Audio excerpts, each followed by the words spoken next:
अस्सलाम अलैकुम व रहमतुल्लाहि व बरकातुहू। आप सबका इत्तेहाद न्यूज में खैरे मकदम। छत्तीसगढ़ यूएपीए में 5 साल सजा काटने के बाद निर्दोष पाए गए 121 आदिवासी रिहा हुए।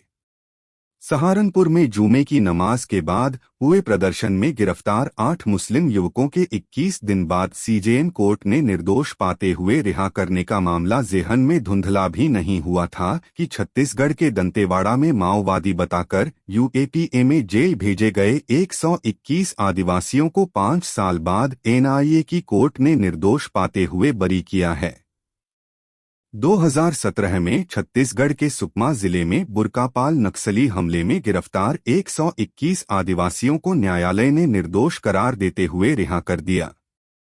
ये सभी आरोपी आदिवासी समाज से आते हैं। इन बेकसूरों को 5 साल बाद न्याय मिला है, लेकिन 5 साल कोई बिना जुर्म किए जेल में बिताए, इससे बड़ा अन्याय क्या होगा। यह सब भी तब है जब कानून का एक मूलभूत सिद्धांत है कि 100 अपराधी भले ही छूट जाएं, लेकिन एक निर्दोष को सजा नहीं होनी चाहिए। लेकिन तमाम दूसरे सिद्धांतों की तरह यह सिद्धांत भी व्यावहारिक स्तर पर खरा उतरता नहीं दिखता है।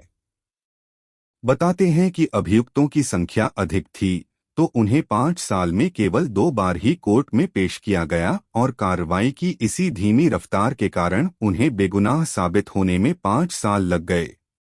छत्तीसगढ़ के सुकमा जिले में एक अदालत ने यूएपीए के तहत अभियुक्त बनाए गए 121 आदिवासियों को रिहा कर दिया है। इन आदिवासियों पर आरोप था कि उन्होंने 5 साल पहले नक्सलवादियों को एक हमला करने में मदद की थी।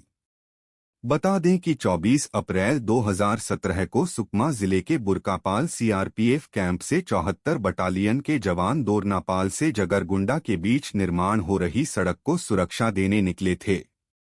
जिस दौरान हुए नक्सली हमले में सीआरपीएफ के 24 जवान मारे गए थे। इस हमले के बाद नक्सलियों का साथ देने के जुर्म में पुलिस द्वारा बुरकापाल और उससे लगे आसपास के गांव से 121 ग्रामीणों को गिरफ्तार किया था। इंडियन एक्सप्रेस आदि मीडिया रिपोर्ट के अनुसार अब एनआईए कोर्ट ने उन आदिवासियों को दोषमुक्त करने का फैसला सुनाया है। दंतेवाड़ा के निया कोर्ट ने शुक्रवार को यह फैसला सुनाया और कोर्ट के आदेश के बाद शनिवार की देर शाम जगदलपुर सेंट्रल जेल में बंद इन लोगों को रिहा कर दिया गया है। जेल अधीक्षक अमित शांडिल्य ने बताया कि शनिवार की शाम रिहा होने के बाद इन्हें 2 बस के जरिए सुकमा और बीजापुर जिले में स्थित उनके गांव के लिए रवाना किया गया। मामले में पुलिस कोर्ट में नक्सलियों के समर्थक के रूप में ग्रामीणों के खिलाफ कोई साक्ष्य पेश नहीं कर पाई। इस आधार पर कोर्ट ने 5 साल तक केंद्रीय जेल में सजा काटने के बाद एनआईए कोर्ट से मिले फैसले के बाद इन्हें रिहा कर दिया गया है। लेकिन इसे विडंबना ही कहा जाएगा कि इन आदिवासी युवकों के जीवन के 5 अनमोल साल कैद में केवल इसलिए बीत गए क्योंकि वे उस इलाके के रहने वाले थे जहां माओवादी हमला हुआ। अगर संदेह के आधार पर इन युवकों को गिरफ्तार भी किया गया तो फिर जल्द से जल्द संदेह को पुष्ट करने के लिए सबूत पेश किए जाने चाहिए थे, लेकिन ऐसा नहीं हो पाया।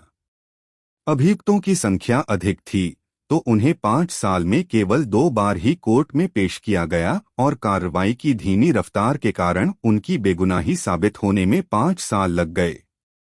इन 5 सालों में राज्य की सत्ता बदल गई, दुनिया के हालात बदल गए, मानव सभ्यता उत्तर कोरोना काल में पहुंच गई, लेकिन 121 आदिवासियों का जीवन वहीं के वहीं अटका रहा।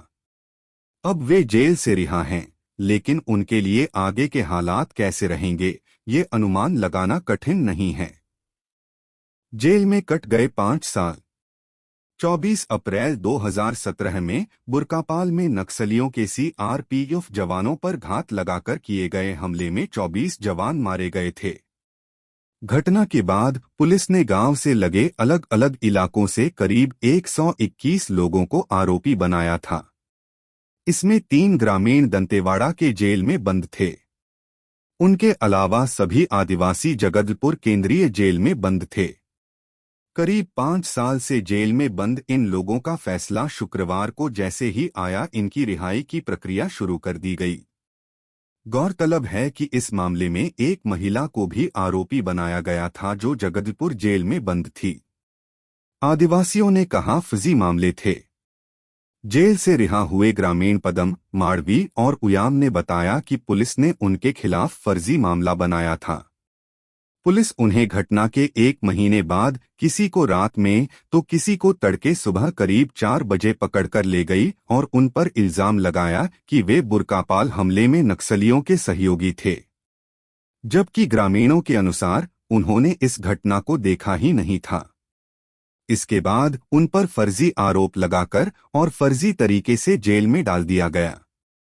ग्रामीणों ने कहा कि हम सभी लोग किसान हैं और अब न्यायालय ने हमें नई जिंदगी दी है। इन लोगों का कहना है कि वो वापस जाकर पहले की तरह खेती किसानी करेंगे। इन ग्रामीणों में से कुछ ऐसे भी ग्रामीण हैं जो 5 साल सजा काटने के दौरान एक बार भी अपने परिवार वालों से नहीं मिल पाए और अब 5 साल बाद अपने परिवार से मिलेंगे। कुछ ग्रामीणों का कहना है कि जेल में रहने के दौरान उन्हें कई तरह की दिक्कतों का सामना करना पड़ा। वहीं खुद को बेकसूर बताने के बावजूद भी 5 साल तक उन्हें सजा काटनी पड़ी। आखिरकार सत्य की जीत हुई और कोर्ट ने उन्हें दोष मुक्त करार दिया और अब 5 साल के बाद उनकी खुशी लौटी है और अब अपने परिवार से मिल पा रहे हैं। इस मामले में बस्तर आईजी सुंदरराज पी का कहना है कि पुलिस ने ग्रामीणों को नक्सलियों के साथ सांठगांठ होने और घटना में नक्सलियों का समर्थन करने का साक्ष्य नहीं जुटा पाई, इसलिए कोर्ट ने इन्हें दोष मुक्त किया है। कुछ ग्रामीण जो अन्य प्रकरण में भी शामिल थे, उन्हें रिहा नहीं किया गया है। लेकिन इसे संयोग ही कहा जाएगा कि जब अदालत एक ओर अनावश्यक गिरफ्तारियों पर चिंता जता रही थी तो दूसरी ओर दंतेवाड़ा की एनआईए की अदालत 121 आदिवासियों को रिहा करने का फैसला सुना रही थी। इन आदिवासियों को यूएपीए सहित कई गंभीर मामलों में आरोपी बनाया गया था और पिछले 5 सालों से जेल में कैद थे। गौरतलब है कि 24 अप्रैल 2017 को सुकमा जिले के बुरकापाल में हुए माओवादी हमले के बाद इन्हें गिरफ्तार किया गया था। इस हमले में 24 जवान शहीद हुए थे और 7 गंभीर रूप से घायल हुए थे। पुलिस ने इस हमले के बाद घटनास्थल के आसपास के गांवों से 122 आदिवासियों को गिरफ्तार किया था। इनमें अधिकतर 19 से 30 साल की उम्र के थे। तब से अदालत का फैसला आने तक ये आदिवासी युवक जेल में ही थे। इनमें से एक की मौत भी जेल में हो गई। बीबीसी के मुताबिक एनआईए के विशेष न्यायाधीश ने अपने फैसले में कहा, इस प्रकरण में उपलब्ध किसी भी अभियोजन साक्षियों के द्वारा घटना के समय मौके पर इन अभियुक्तों की उपस्थिति और पहचान के संबंध में कोई कथन नहीं किया गया है। इन अभियुक्तों के पास से कोई घातक हथियार भी नहीं मिला था। माओवादी होने का ठप्पा एक बार लग गया तो फिर वो आसानी से नहीं मिटेगा। उनकी रोजी रोटी का प्रबंध कैसे होगा, समाज में सम्मान के साथ रहने की उम्मीदें कितनी बची होंगी, ये भी नहीं पता। इन युवकों को न्याय मिला या नहीं, इस पर विशेषज्ञ विचार करें और ये भी सुनिश्चित करें कि आइंदा इस तरह संदेह के आधार पर हुई गिरफ्तारियों में फैसले लेने में कई बरस न लगें, अन्यथा अन्याय की प्रक्रिया जारी ही रहेगी। सामाजिक कार्यकर्ताओं ने जताया संतोष। छत्तीसगढ़ की जानी पहचानी सामाजिक कार्यकर्ता और वकील बेला भाटिया ने इस खबर को ट्वीट किया है। उन्होंने जेल से छूटे आदिवासियों के बयान के सहारे कहने की कोशिश की है कि निर्दोष आदिवासियों को जेल में रखा गया था।